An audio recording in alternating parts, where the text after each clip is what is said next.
Me gusta que vengan, de verdad que me gusta que vengan y les agradezco también que nos consideren como medio de comunicación para poder difundir a la gente todo lo que pasa. Diputado Cristian Tapia, ¿cómo está? Muy buenos días. ¿Cómo estás, Gonza? Muy buenos días. Saludarte en este día viernes y saludar a toda la gente que está viendo este programa, que tiene una tremenda audiencia por lo demás. Y como decía, es importante estar acá, ahora estamos en semana distrital, Claro. para que la gente también sepa lo que estamos haciendo nosotros, también la inquietud de la gente a través tuyo, de mensajes que la gente pregunta. Yo creo que interactuar y estar presente acá en la región para mí es lo más importante. Bueno, acaba de irse ¿cómo le podríamos decir? ¿Colega? Su colega. ¿Compañero? N- bueno, no sé si compañero, pero bueno, acaba de salir hace un ratito atrás de acá también del estudio el diputado Jaime Mulet, que estuvimos hablando el tema que se ha hablado durante toda esta semana y como yo lo decía también, le decía también a él muchas veces y la señora Juanita, don Juan, nosotros los simples y mortales ciudadanos de este hermoso país, muchas veces no entendemos muy bien de lo que está pasando o cómo nos afecta a nosotros este tema de Codelco. Mira, la verdad es que para mí en lo personal lo que está pasando con Codelco no es nuevo. Ya. Todos pueden ver que en estos primeros 4 años de mi legislatura yo hice muchas denuncias contra Codelco, hicimos 2 comisiones investigadoras, una por este negocio oscuro de traspasar hasta el año 2060 el 50% de las reservas que tiene el mineral de litio más grande del mundo y más que tiene mejor riqueza, como es Salar de Atacama, a Soquimich en forma gratuita, sin pagar ningún peso, independientemente de ahí tengo harta diferencia con mi colega que recién acaba de salir con Jaime. Y lo vamos a hablar, Que ¿eh? él Lo vamos a dice conversar ahora. que deja cerca del 70%, eso lo dejan toda la empresa, para que la gente lo vaya entendiendo. O sea, todas las empresas pagan los impuestos y tienen que pagar. El tema es otro, que el litio le pertenece al Estado de Chile, el litio es nacionalizado, y se lo entrega en forma gratuita sin un proceso de licitación. Y esto, entre 4 paredes, Máximo Pacheco, presidente del directorio Codelco, y la gente de Soquimilla encabezada por Julio Ponce Lerú, y un tremendo deterioro. Nosotros levantamos una comisión investigadora, la cual la presidí, en la cual dentro de algunos estudios con economistas llegamos a la conclusión que si ese yacimiento hubiese sido licitado, Chile obtendría más de 6.700 millones de dólares. 6.700 millones de dólares. No fue así, regalo. Luego tuvimos el tema que también lo denunciamos, los atrasos en las obras de distintas divisiones que duplicaron o triplicaron los costos. 11 trabajadores muertos, también lo conversamos en una oportunidad, 11 trabajadores muertos, el año pasado 6 trabajadores muertos en el Teniente, que fue noticia internacional inclusive. El año 2023 levantamos también, o sea, las colectividades políticas de la Cámara, levantamos una comisión investigadora, la volví a presidir, donde manifestamos la situación que sucedía en el Teniente y tenían que tomar medidas. Esas medidas no se tomaron del año 2023 al 2025 y sucedieron los seis trabajadores muertos.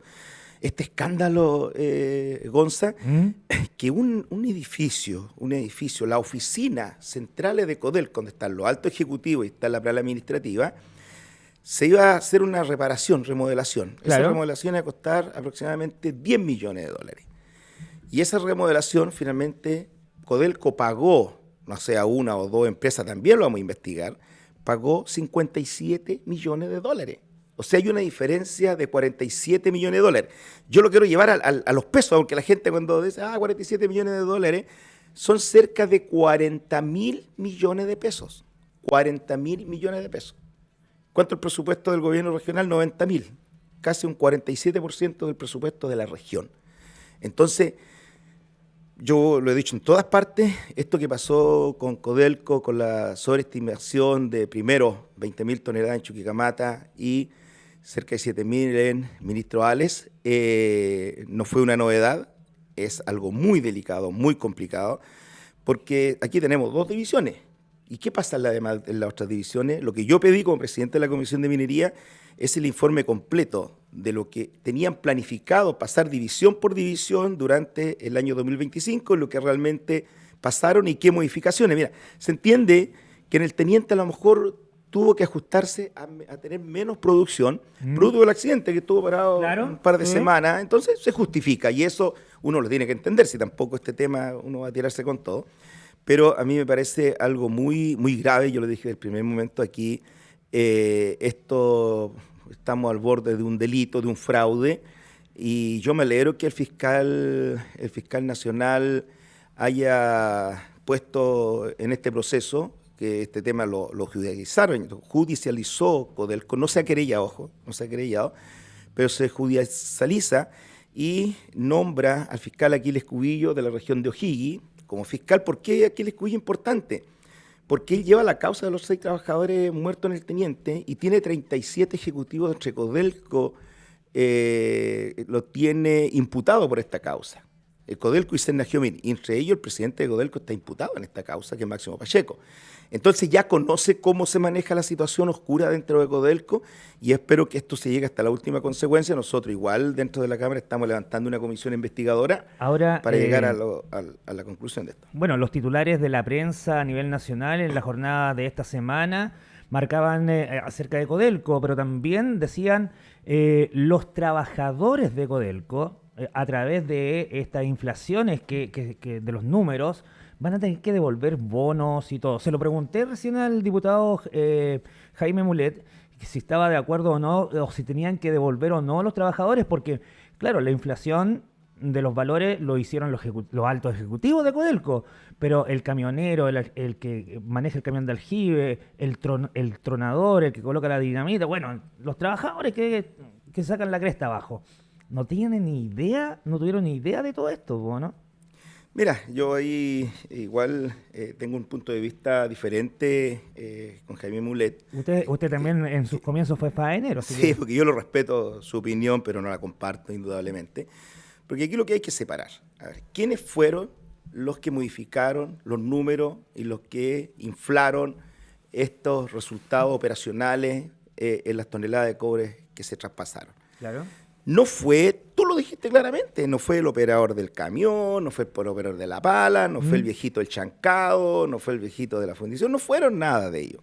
Ni siquiera el jefe de turno, ni siquiera el supervisor que está en terreno, yo creo que ni siquiera el superintendente que está en terreno. Esto es solo ejecutivo, donde yo incluyo al directorio de Codelco, porque hace 2 días atrás se filtró un correo que le envía el presidente ejecutivo de Codelco, Rubén Alvarado, a un par de personas de alto rango, donde se interpreta, no dice claramente, pero se interpreta de que estos temas tenían que solucionarlo de alguna manera. Entonces, dejamos al lado los supervisores, los que hicieron lo que cometieron este delito, y los trabajadores. ¿Por qué yo lo pongo a este lado de la mesa? Porque el trabajador, con estos bonos, cuando se ganan los bonos, todo lo tiene pactado en un contrato colectivo. Claro. Todo. Seguramente aquí me están viendo gente de faena o familiares, esposa, hijos de sus parejas que trabajan en una faena y dicen, oye, mira, no sé, el contrato, tenemos el bono de producción y por ahí como el día 20, 25 están todos pendientes, oye, cumplimos, sí, oye, qué rico, vamos a tener el bono de producción ganado. El bono de los trabajadores se puede pactar semestralmente, trimestralmente, mensualmente, que por lo general sí se pactan los bonos de producción. Depende del sindicato. Del sindicato. Y ojo, no tiene solamente la variante producción, tiene la variante costo, muchas veces asistencia, accidentabilidad. O sea, si el costo es más elevado, el bono te baja. Si tú tienes accidente, tu grupo de trabajadores tiene un accidente, el bono se baja. Si tú tienes licencia médica, el bono se baja. Entonces, y el tema de los supervisores es a final de año. Es básicamente por producción. Y la comparación, un trabajador puede ganar, como decían, 2 millones de pesos tal vez de un bono en forma semestral o en forma trimestral, pero el supervisor te gana 40 millones de pesos. Entonces, tremenda diferencia.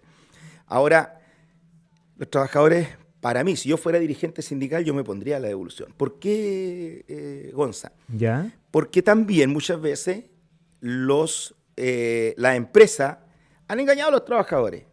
Y ellos han hecho lo que hicieron sobreestimar producción, a veces la han bajado por no pagar los bonos. Y eso yo lo he detectado en muchas oportunidades. Mira, tengo bien cortito una experiencia cuando yo estuve en Manto de Oro. Nosotros, una jornada excepcional, para que la gente lo entienda, una jornada ordinaria son las que trabajan acá en la ciudad, que antiguamente el día de hoy está en 42 horas semanales, y hay una fórmula para la jornada ordinaria. Y la jornada excepcional, 7x7, 4x4, 10x10, tiene otra fórmula diferente.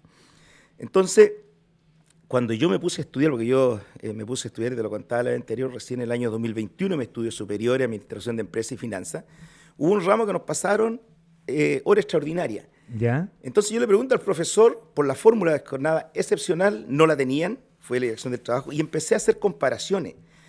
Y la diferencia en ese tiempo, por ejemplo, una hora ordinaria con los sueldos que había, te valía 5.000 pesos, la empresa te pagaba 5.000 pesos, y con una jornada excepcional te pagaba 9.000 pesos. Pero en la faena, en toda la faena, la empresa lo estaban calculando con una fórmula de jornada ordinaria.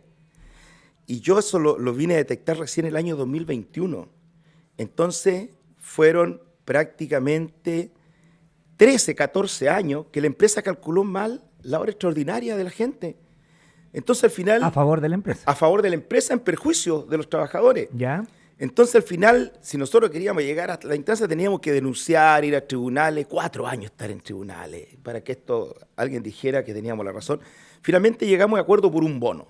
Pero si nosotros nos hubiesen pagado, no solamente a mí, a todos los trabajadores, esa cantidad retroactiva, en ese momento por los viejos se pueden haber llevado 7, 8 millones de pesos, que la empresa los perjudicó a ellos. Y llegamos, me acuerdo que fueron como 2,5 millones, un poco lo consensuamos con la gente, lo llamamos a votación, y de ahí en adelante se cambia la fórmula. Entonces, aquí hay situaciones que muchas veces, cuando se habla de la teoría, se suele tener ciertos errores de concepto a cuando uno lo habla de la práctica. Yo he escuchado medios de comunicaciones nacionales que dicen los trabajadores son sinvergüenza, le están robando. No, por favor, saquemos eso O sea, yo no puedo tratar de sinvergüenza a un viejito que anda en un camión 12 horas en la noche. Imagínate el que salió ayer de acá de Colorado, por ejemplo. No es que sea así, te voy a hacer una comparación. Claro. Que salió a las 6:30, un cuarto para las 7 de su casa, para entrar a trabajar a las 8 de la noche, llegó hoy día a las 9 de la mañana a su casa, trabajó toda la noche con una temperatura, no sé, de 1 grado, muerto frío, y ahora está llegando a su casa a dormir un par de horas. No le decís sinvergüenza a ese viejito. Y ese lo comparo porque están tratando así a los trabajadores, Chucky. Entonces, aquí hay que tener cuidado, hay que tener mucho respeto por la clase trabajadora y por lo demás, ¿quién ha establecido que esa plata la tienen que devolver los trabajadores? No el directorio que está asumiendo ahora. El directorio hace 3 días asumió Bernardo Fontaine, presidente, y salió Máximo Pacheco, pero ¿quién dijo que lo tenían que devolver? Fue el directorio saliente. Entonces hay que conversar ahora con el directorio entrante a ver qué es lo que va a hacer. Y mientras no dure esta investigación, mientras no se aclarezca todo, nadie, especialmente los trabajadores, no deberían estar devolviendo ningún peso. Los ejecutivos tendrán que devolver todo. Ahora, también otro de los temas, y lo conversamos la otra vez cuando usted vino la última vez para acá, lo molesto que nos resulta los sobresueldos en algunas autoridades, hablábamos de ustedes, los parlamentarios, pero ahora con este caso de Codelco lo hemos dado cuenta, y lo conversamos la vez anterior, de los altos sueldos que tienen Codelco, los altos ejecutivos. ¿Cómo ustedes, los parlamentarios, pueden ver el tema para que esos altos sueldos sean más acorde a lo que hay?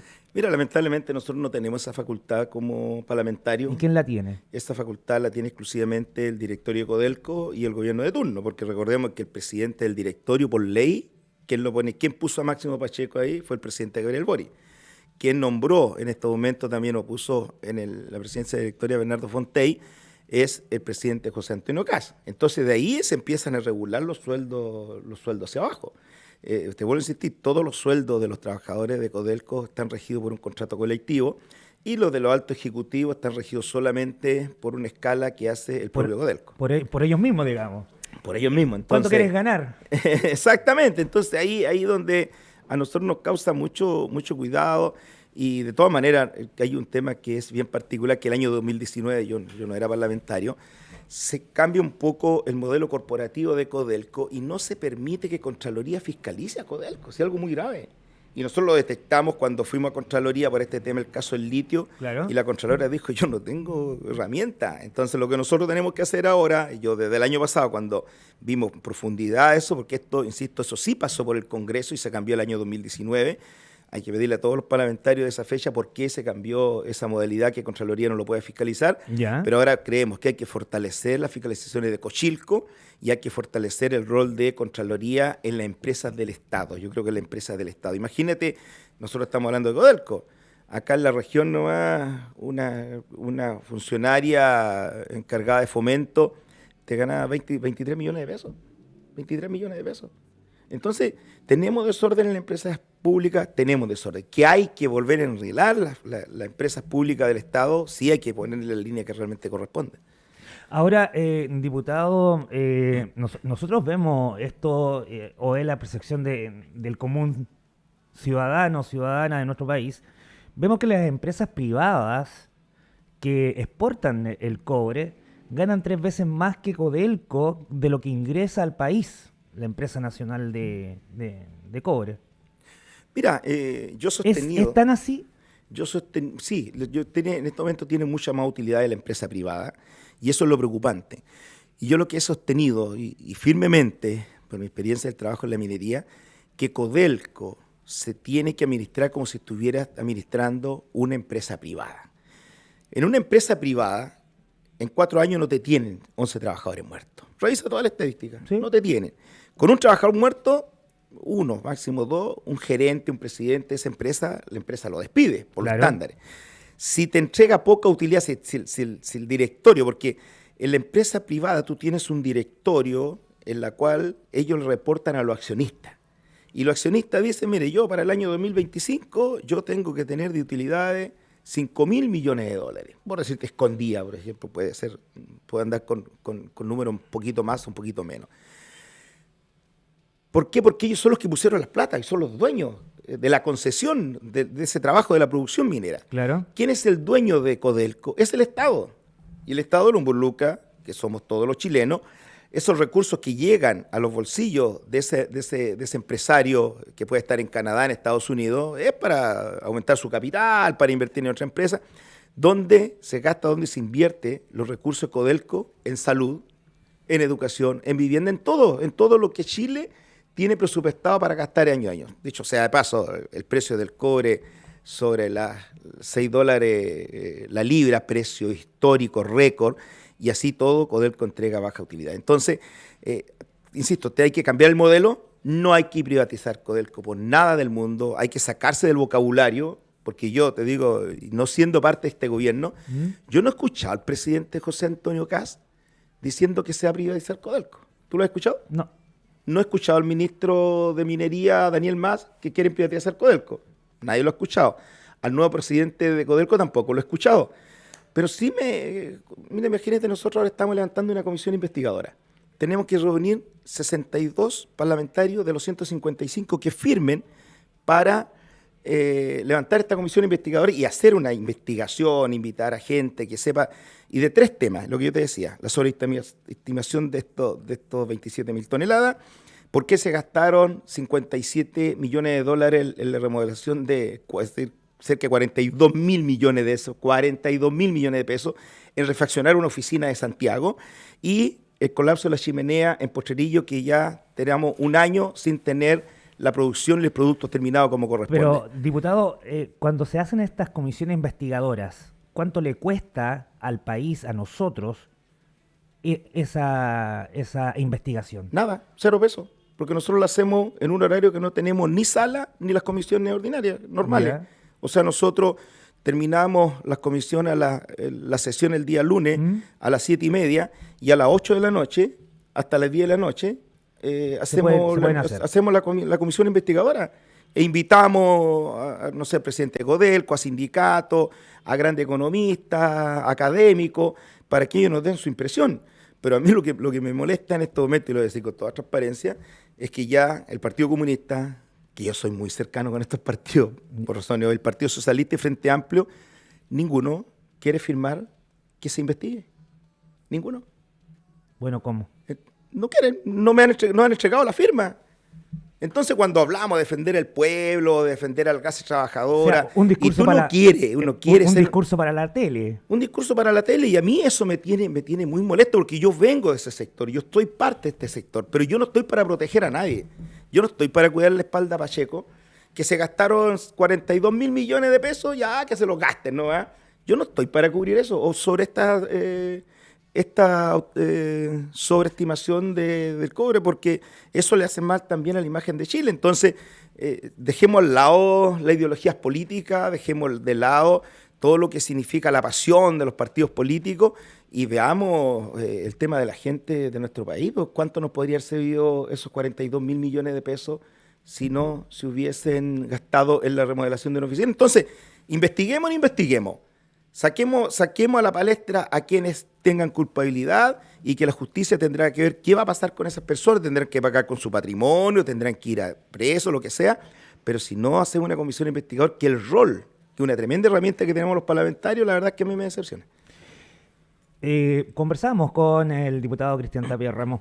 Diputado, otro tema que ayer me dio tanta pena y tanta rabia a la vez, a través de las noticias, ver a esta adulta mayor que se viene bajando de un auto, de un taxi en la región metropolitana, había ido al banco a sacar 4 millones de pesos, fue abordada por delincuentes en moto, la agreden brutalmente, le disparan en una de sus piernas y le roban estos 4 millones de pesos.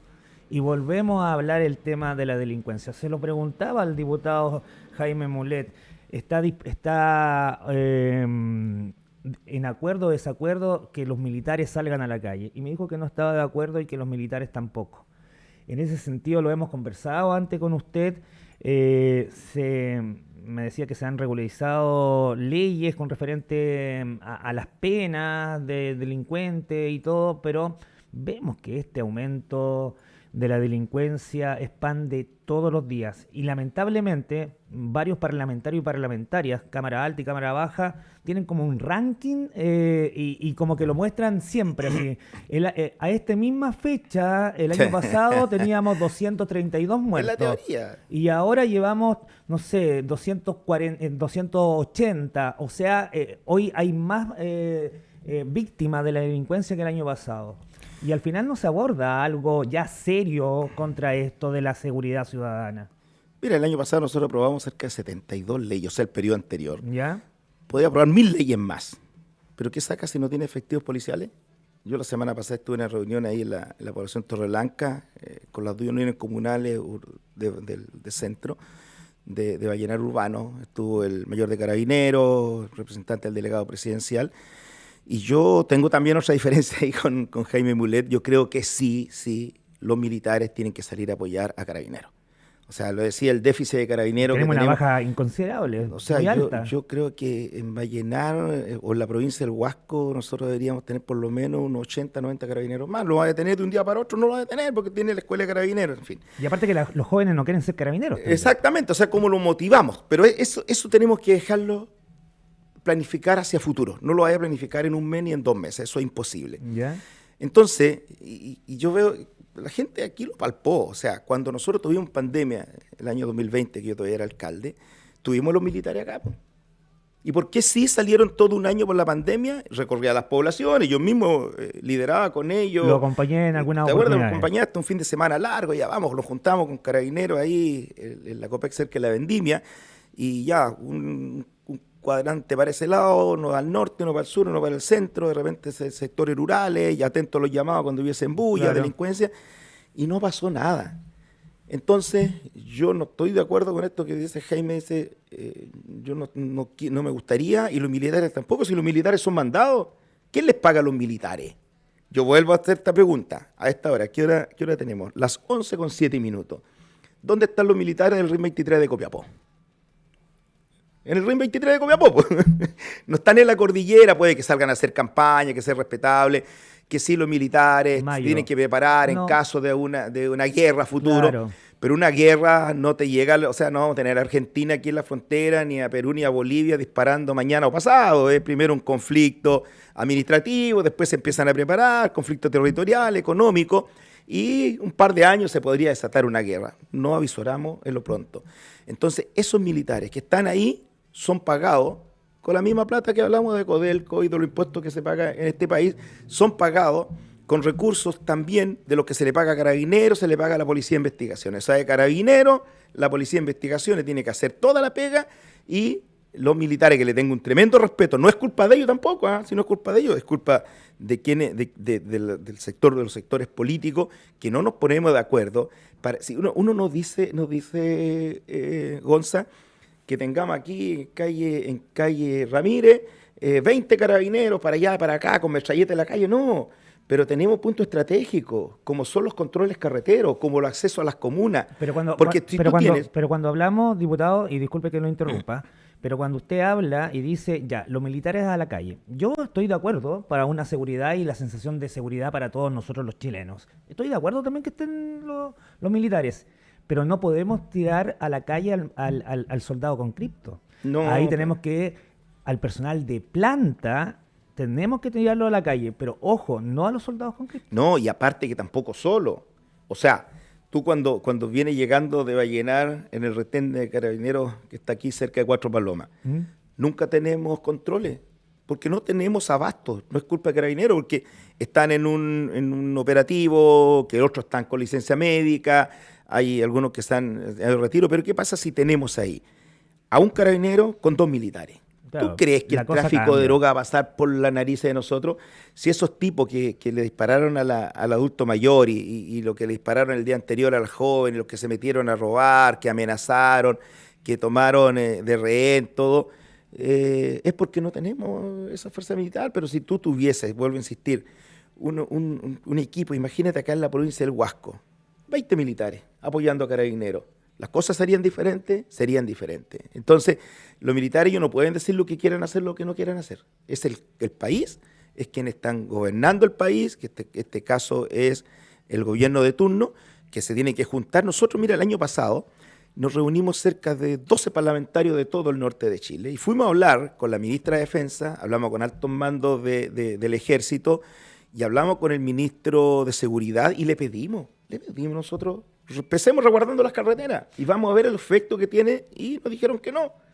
Ahora tenemos que volver al ataque porque no nos podemos quedar, oye, nos dijeron que no, nos quedamos de brazos cruzados, mientras siguen pasando actos delictuales como el que tú acabas de contar, y aquí en la región también suceden.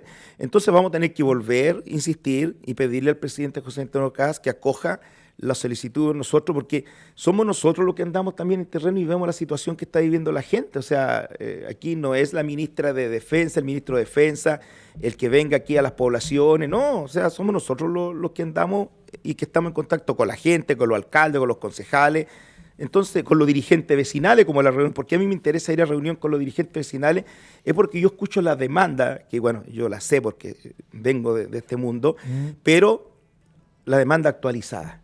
Entonces, ya no podemos llegar cada reunión, levantemos una mesa de trabajo, tengamos una planificación, detecten, denuncien, si no tenemos respuesta. Y esa respuesta yo creo que está en manos del Estado. Hemos visto un alza en la delincuencia, pero sobre todo juvenil, sobre todo con menores de edad. Y vuelve el debate de siempre, diputado, ¿se tendría que rebajar la pena hasta los 14 años, desde los 14 años para arriba? Vemos un aumento, lo vemos todos los días en televisión, mucho aumento en menores de edad delinquiendo en nuestro país. Sí, y lo más complicado, que no tienen miedo a nada, y eso produce que las agresiones a sus víctimas sean, pero algunas veces, muy fatales. Mira, cuando tú ves un chico de 14 años y tú dices, miremos qué pasó con ese chico hace 4 años atrás, cuando tenía 10. Era un niño todavía, Sí. no era un adolescente. ¿Qué está pasando con los niños en ese rango? ¿Qué pasa con la familia? La familia, los padres están detenidos por tráfico de drogas, por delincuencia, o los papás están trabajando afuera, quedan solos, quedan con un adulto mayor, quedan en el cuidado. Entonces, hay un tema social detrás de esto que también tenemos que preocuparnos. O sea, cuando yo digo algo muy simple, nosotros teníamos la Administración de la Educación, teníamos lo extraescolar deporte y extraescolar cultura. Los niños, después que salían de las 4:30, 5 del colegio, ingresaban a los talleres. Pero, está bien. comprendo, entiendo, y también participé muchas veces cuando fui chico en estos talleres extraescolares de los establecimientos. No somos malas personas. Pero hoy en día, el menor de edad, cuando comete el error, mata a alguien, hasta ahí llega el delincuente. Y después pasa a ser un menor de edad que no tiene la culpa, que viene todo lo que me está diciendo usted ahora, pero cuando es que quiero llegar a eso. Pero él cuando comete el delito no piensa en nada, puño. Por eso quiero llegar a eso. O sea, por eso a mí me da rabia eso. No, o sea, a mí me molesta mucho también. ¿Por qué llegan allá esos jóvenes? Es una base. O sea, tenemos que preocuparnos del delincuente, tenemos que preocuparnos, ojalá, de rescatarlo, pero también tiene que ser con pena más dura. O sea, tú lo dices. O sea, aquí el día de hoy el crimen organizado, los narcotraficantes están ocupando a los menores. Sí. Y ahí donde tiene que tener una fuerza mucho más potente el rol que tiene el Estado, los municipios, este cruce de información que debemos tener. Y de todas maneras yo soy partidario de sí bajar la edad para que tengan una pena un poco más ejemplizadora. Visitó la región de Atacama el presidente Cat hace poquito. La semana pasada. Claro, ¿usted estuvo también en esa Sí, visita? sí, a ver, fue la semana antepasada, recuerdo. ¿En Caldera, sí, o no? A ver, yo participé en la actividad Caldera porque se promulgó la ley de plantas desaladoras, claro, algo muy importante porque cualquier empresa para la minería, para la industria... Va a tener que contar con una... Tiene que regirse con esta ley, una ley que estuvo cerca de 8 años en el Congreso, pero también se garantiza que esa empresa tiene que dejar mínimo un 5% de agua para el consumo humano. En este caso, Caldera está aprovechando esa agua en forma gratuita, que es algo muy importante. Y también en ese sentido conversé en ese momento que estaba el ministro Arrau, que era ministro de Obras Públicas, y le dije, ministro, ¿sabe qué? En el sur de la región tenemos localidades, entre eso Carrizalillo, que todavía no entra a implantar su planta de desaladora, pero tenemos entre otras Domeico, Cachiyuy, Incahuasi, que permanentemente están con problemas de agua, porque se baja la napa subterránea, porque le robaron la bomba, porque la bomba se echó a perder, que les cuesta 2 millones de pesos la reparación, que le robaron el grupo de electrógeno. Entonces, ministro, en ese sector necesitamos una planta desaladora. Quedamos de reunirnos con el ministro en Santiago. Yo le dije, voy con el alcalde, concejales, con los dirigentes de la zona para que lo puedan escuchar y poder materializar esa obra. El ministro inmediatamente dijo que sí, un ministro muy proactivo, pero la semana pasada tuvo el cambio de ministerio y entra Ministerio de Seguridad. Pero nos dejó enrolado con el actual ministro, que es también el ministro de Transporte, y donde ahí nosotros tenemos que buscar. Y para terminar, y fueron 4 actividades que tuvimos, y la otra fue que nos reunimos con los pequeños mineros, donde se lanza un nuevo proyecto para regularizar y actualizar y ver todas las fallas que ha existido en la ley de patente minera, que no están conformes. Y yo como presidente de la Comisión de Minería también me invitó para hacerme entrega de ese proyecto y ya el próximo miércoles lo hacemos y hacemos la presentación, no yo, pero lo hace el ministro de Minería a la comisión para empezar la discusión de ese proyecto. Le voy a hacer la pregunta, como exalcalde y actual diputado, le voy a hacer esta pregunta, don Cristian. Muchas veces la comunidad dice, hoy los alcaldes que viajan, pasan puro viajando para el viático. Pero estas reuniones que usted hace, que usted también puede gestionar con los alcaldes, con los ministros, ¿realmente llegan a buen término? Sí, y es la única posibilidad. Yo no es que quiera defender a los alcaldes en este momento, pero es la única posibilidad. Nosotros hace 3 semanas atrás tuvimos una reunión en Santiago con los alcaldes de la provincia del Huasco. Fuimos a la SUDERE, porque la SUDERE te aprueba proyectos que son los PMU, los PMB, ya que son proyectos de 100 millones de pesos, 150, 300, que son un poquito más elevados. Y ahí ya ellos dejaron determinados sus 2 prioridades en lo inmediato. Yo me imagino que ya el mes de junio van a aprobar un proyecto, cada uno ellos elige, pero hay que ir para allá. Fuimos al Ministerio de Energía para tener la reunión también para que autoricen la instalación de pequeñas plantas solares, partiendo por los sectores rurales, y también acá donde está el relleno sanitario, que autoricen a instalar una planta solar, que los alcaldes tienen la idea de que esa planta solar, con eso pueden pagar el alumbrado público. Vallenar yo creo que está pagando más de 100 millones de pesos mensuales para el alumbrado público. Entonces, todas estas reuniones que uno hace en Santiago, lo cierto es que sí es la única manera, Gonzalo, si tú te quedas encerrado acá te quedas en una burbuja, la verdad es que no consigue nada. Y esa fue la experiencia que yo tuve muchas gestiones. ¿Cómo sacamos el polideportivo? Que la gente no se olvida. Con 3 visitas, en ese entonces, al director del IND. No existía el Ministerio de Deporte y fue una gestión. Por eso te digo que en este tema también, cuando son temas comunales, regionales, tú sacas el tema partidario. Porque aquí, a mí, quien me ayudó como alcalde a sacar ese proyecto fue el ex senador y diputado de acá de la zona, Valdo Procuriza.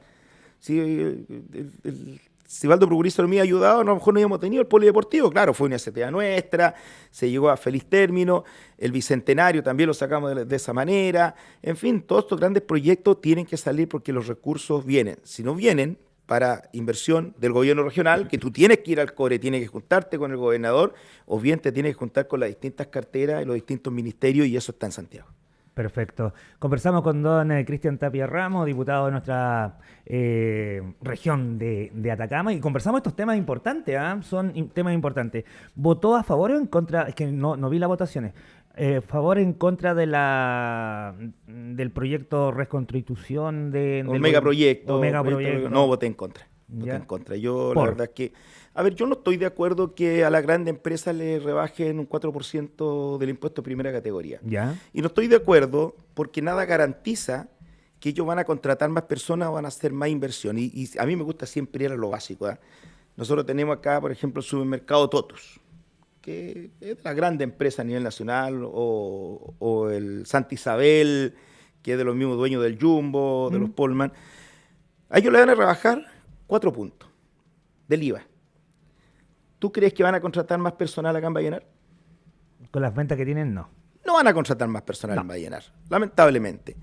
Y esos cerca de 4.000 millones de pesos, 4.000 millones de dólares, disculpa, en el año, el fisco lo deja de recibir. ¿Y qué es lo que se hace con esa plata? Vuelvo a insistir, para salud, para educación, para la gente más vulnerable, para la CEFAN, para arreglar caminos. Esa es la plata. Entonces, nosotros... Si tú me preguntas, ¿queremos crecimiento del país? Yo quiero crecimiento. ¿Quiero más empleo? Más empleo.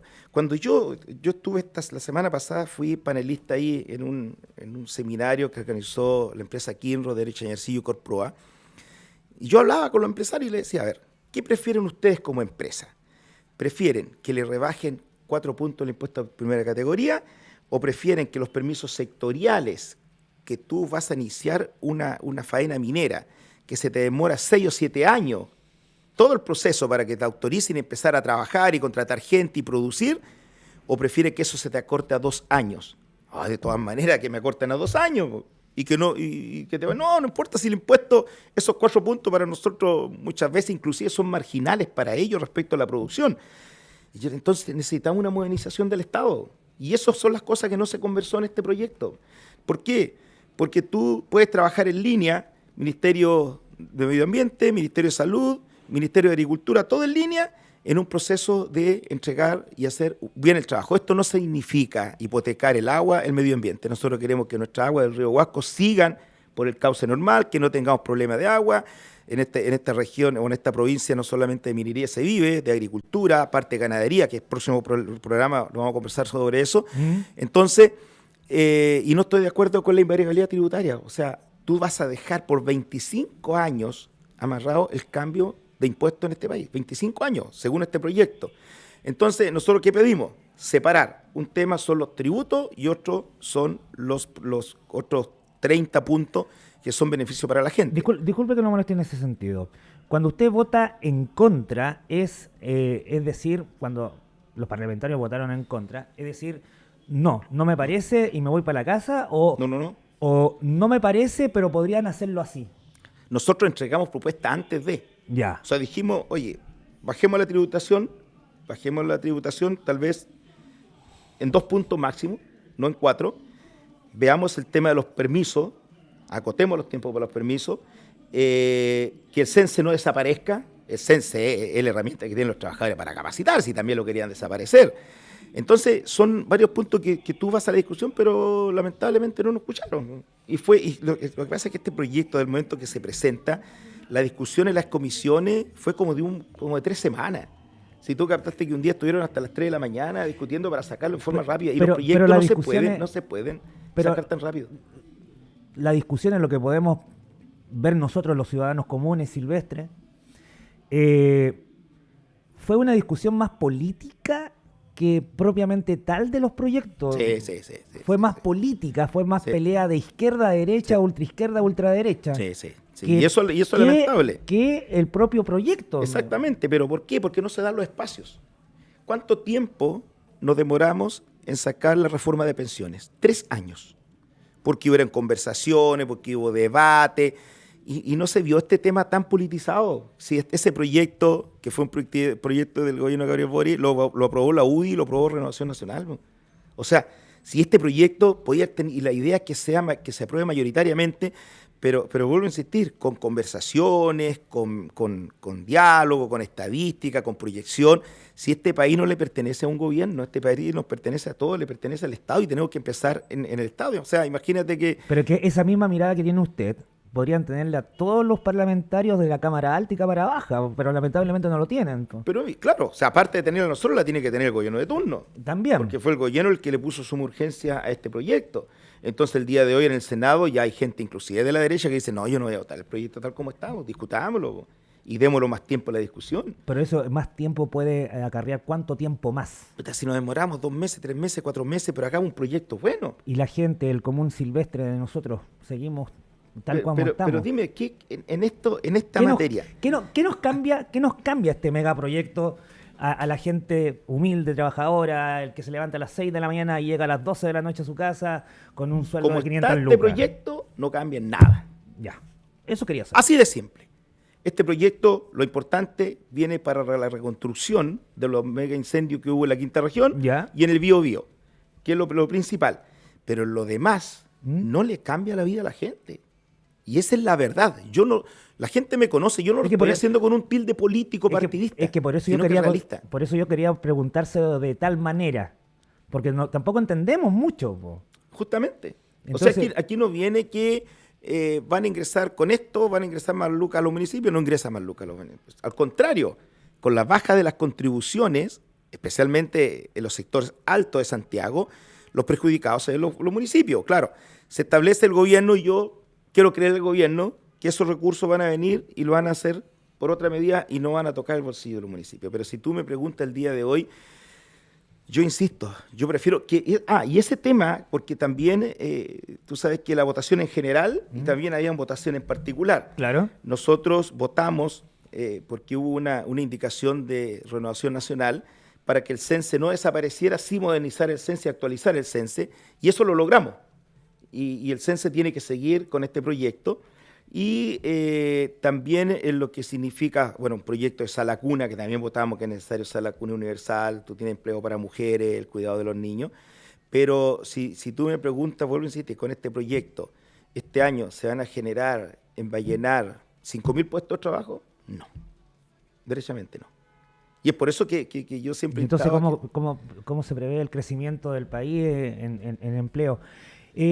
A mí me llama mucho la atención el tema de ustedes, los parlamentarias, y con todo el respeto se lo digo. Sí, dale, con Cristian. confianza. Cuando se subió la luz en el gobierno de Boric, la izquierda que estaba gobernando no dijeron nada. Nada. Pero nada. Y cuando se subió ahora la benzina, todos golpeando. Entonces la verdad es que muchas veces uno no los entiende, diputado. A ver, Uno trata de elegir a las mejores personas que nos representen, porque ustedes nos están representando a todos los chilenos en las cámaras, ¿cierto? Sí. Y gracias a nosotros quienes votamos por ustedes, están ahí. Por eso que es bueno que me haga esta pregunta para explicarle a la gente. Y perdón que se las pregunte tan Es que sinceramente. yo te lo agradezco porque mira, el alto aumento del costo de la luz, como tú dices, entre el año 2024 y 2025, tuvo un factor, que el año 2019, en votación de la Cámara de Diputados y Senado, se congelaron los aumentos de las tarifas. Ya. O sea, a ti, por contrato, se suben las tarifas semestralmente y ahí se congelaron por 4 años. ¿Y qué significa congelar? Es como que tú cuando vayas a sacar un crédito, no sé, pues en un banco Claro. y decís, no, yo en 4 años no voy a pagar la deuda. Y tú debes 500.000 pesos, a los 4 años después, ¿cuánto vas a deber si no pagaste en 4 años? Como 2,5 millones. Como 2,5 millones. Y eso es lo que pasó. Pues. Lo que hubo que hacer hubo que descongelar, la deuda eran 4.500 millones de dólares y llegaron a 6.500 millones de dólares. ¿Y quién tenía que pagar eso? Siempre se estableció que era el ciudadano. Yo no era parlamentario en ese entonces, lo digo al tiro, el año 2019 yo era alcalde. Por eso se subió la luz. ¿Fue un tema doloroso? Claro que fue un tema doloroso. ¿Fue un tema que tuvimos que dar la cara? Claro que tuvimos que dar la cara. Pero no vi a la izquierda ni a la extrema izquierda hablar en contra del gobierno, que era también el gobierno de... Pero si la derecha tampoco habló negativamente, ¿no? Porque fueron los mismos parlamentarios de derecha que también votaron el congelamiento de las tarifas. Y aquí no hubo un tema de... El aumento de la luz no hubo un tema de color político, porque se sabía, y esa votación, o sea, no fue tanto la votación, fue que el gobierno tenía que empezar a cobrar porque había que pagarle a la empresa generadora. Y ahora lo que yo siempre dije, ¿por qué hay que pagarle 2.000 millones de dólares en interés? Cuando ellos ya tuvieron su utilidad, tuvieron su rentabilidad. Y claro, ahí fue por un contrato que había. Ahora, la gente tiene que entender que semestralmente va a haber aumento porque son por contrato. Tú tienes el 70%, cuando tú tomas el recibo de la luz, el 70% es por generación de energía. Claro. El 10% es por transmisión y el 20% por distribución, en este caso CG, el 20% se lo llama CG. Entonces aquí esas cosas también la gente lo tiene que tener claras. Ahora, en cuanto al combustible, ahí hay otro elemento, que nosotros teníamos el MEPCO, que es el mecanismo de estabilización, y con eso tú para arriba o para abajo puedes estabilizar los combustibles y no puedes dar este batatazo de subir tanto como subió en cerca de 500 sobre 500 pesos el litro de petróleo y sobre 300 y tanto el litro de benzina. Pero ese otro elemento, porque ahí el gobierno tomó una decisión de no tomar el MEPCO y subir los precios de los combustibles. Uno entiende la guerra en el Golfo Pérsico, pero esas son dos situaciones totalmente diferentes. Ahora, oye, aquí están escribiendo todos, ya voy a ir empezando a leer mensajes. Le quiero agradecer al diputado, acá llegan sin pauta, me gusta así porque podemos preguntar con todo el respeto que se merecen todas las consultas que ustedes también nos pueden hacer a través de las multiplataformas digitales de Gonza TV Radio. En ese sentido, diputado, ¿usted cómo cree que va a ser la cuenta pública del presidente Katz el lunes? Mira, siendo bien honesto... ¿Va a estar presente, me imagino? Sí, de todas maneras, sí, el presidente de la República y para nosotros una sesión ordinaria del Congreso. Es difícil hacer una cuenta pública con 2 meses y medio en el cargo.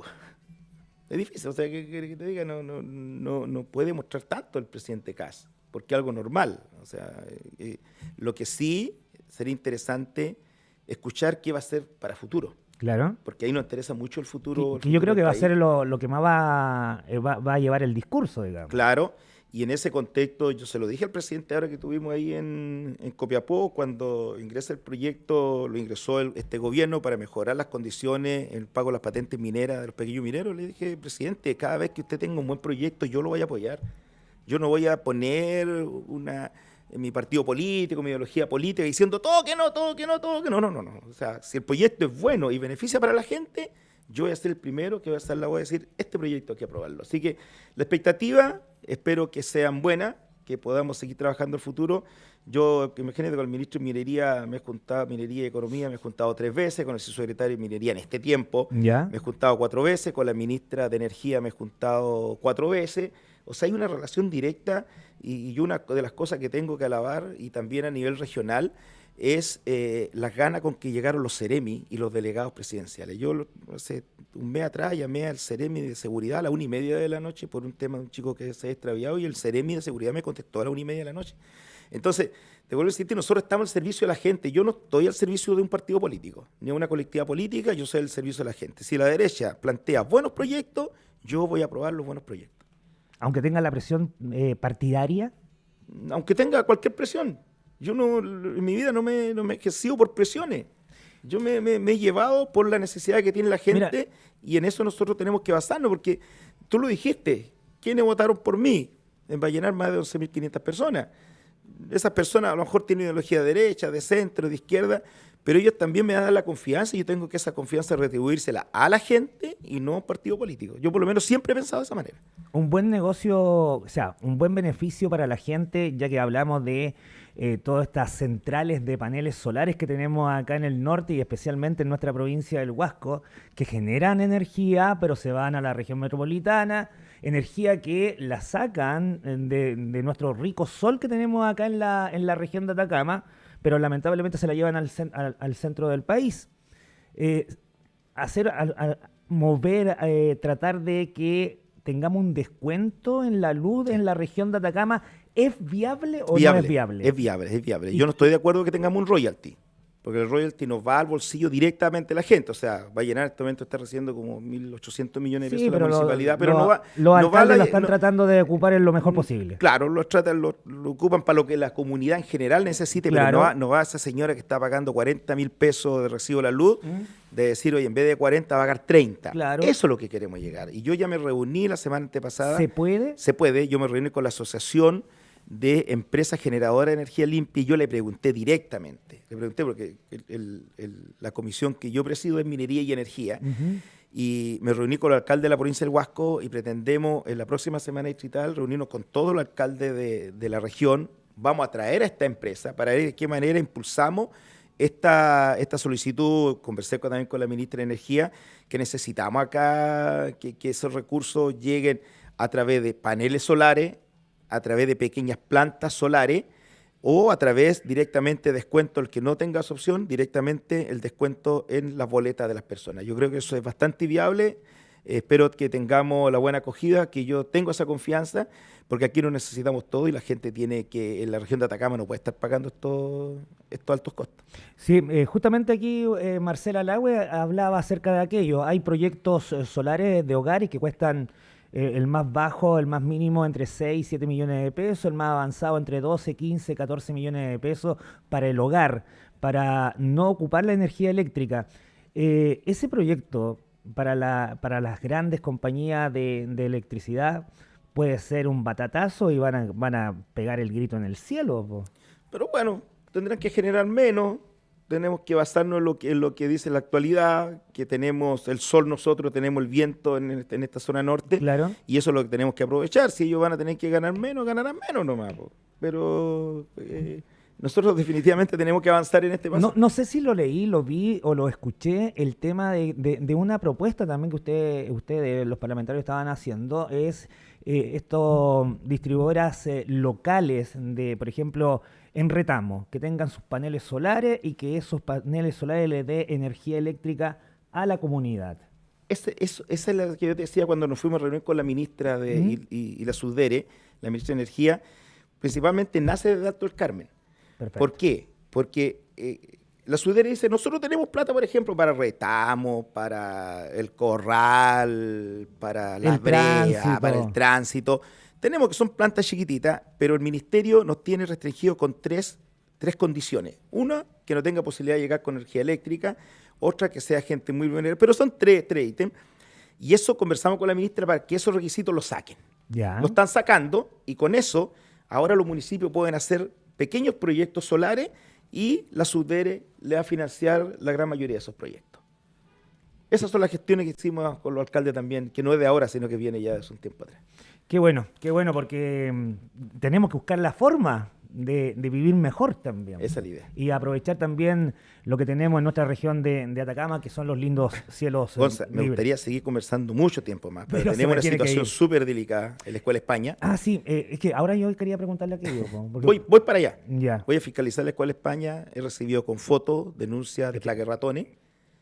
Algo que no puede ser, pero cuando tú tienes en un colegio que entrega alimentación, que tiene alumnos, que tienen equipo, que tienen funcionarios trabajando, tú no le puedes poner a esa situación. O sea, las medidas se tienen que tomar inmediatamente. Mira, yo ayer estaba hablando justamente y mostré fotografías, mostré todo el flyer de los apoderados y la complicidad que hay en eso. Pero no he visto ninguna respuesta por parte del SLEP de Huasco, Dirección Provincial de Educación y delegación presidencial. Claro, están los buenos parabienes, sí, va a venir la Ceremi, pero no vemos acción. Pues. Mire, yo hace 2 años y medio atrás tuve una experiencia aquí en la escuela que después trataron de echarme la culpa a mí, que por culpa mía han suspendido las clases. ¿Ya? También plaga de ratones en la escuela Ignacio Carrera Pinto. Mandé los oficios que hicieron, ya los niños hoy día, mañana no tienen clase. pero vamos a hacer una limpieza, limpiar, dejaron impeque. Volvieron a clase, parece que fue un día jueves, el viernes no fueron a clase, fin de semana, pero no derratizaron. Entonces volvieron la semana siguiente y volvieron la plaga de ratones. Entonces yo hice esta denuncia a la Seremía de Salud, fueron a fiscalizar y clausuraron, cerraron el colegio. Y después yo aparecía un poco como la malo de la película por parte de la comunidad educativa, por el director del ELE, porque, oye, ¿por qué el diputado hace esto? Oye, pero si hay higiene. O sea, ¿qué le cuesta suspender? Mira, si perfectamente te buscan una empresa que venga a derratizar, el día miércoles podrían haber suspendido el miércoles, jueves y viernes, y han hecho todo ese trabajo, y tal vez hubiesen vuelto a clase el próximo miércoles, pero ¿por qué hay que gatillar en esto? De que la gente está preocupada, de que los apoderados están preocupados. Imagínate que haya una intoxicación por feques ratones. ¿Quién va a pagar esas consecuencias? No, estamos con el virus antes también. Exactamente, o sea, antes se suspendían las clases en Copiapó, tuvimos 72 días suspendidas las clases por demanda, que es lastimoso, pero la salud está primero.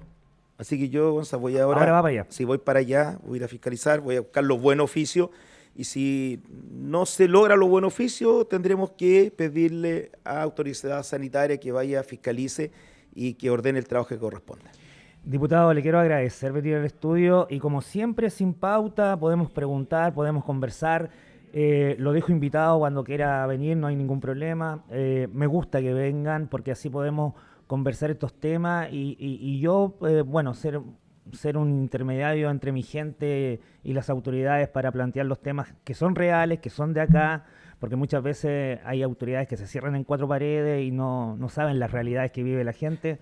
Y eso es lo más complicado. No, a mí me interesa y te agradezco este espacio, Gonzalo, que tiene tantos auditores, gente muy conocida que te manda mensajes. Y como siempre hay que dar la cara, hay que responder, hay que escuchar a la gente, porque uno no puede legislar, no puede golpear las puertas de los ministerios, sino conocer la realidad de nuestra gente. Así que muchas gracias y ya nos estamos viendo. Que tengan un lindo fin de semana. Oiga, nos vamos nosotros a una pequeña pausa comercial. Quédese en sintonía. Volvemos de inmediato con más en Buena Mañana, nuestro matinal. El diputado tiene que salir volando. Atención Vallenar, Restobar, Carreteros los espera con su nueva administración en plena plaza Ambrosio Higgins de Vallenar. Menús diarios, plato extra, ceviches, parrilladas contundentes, hasta para 4 personas.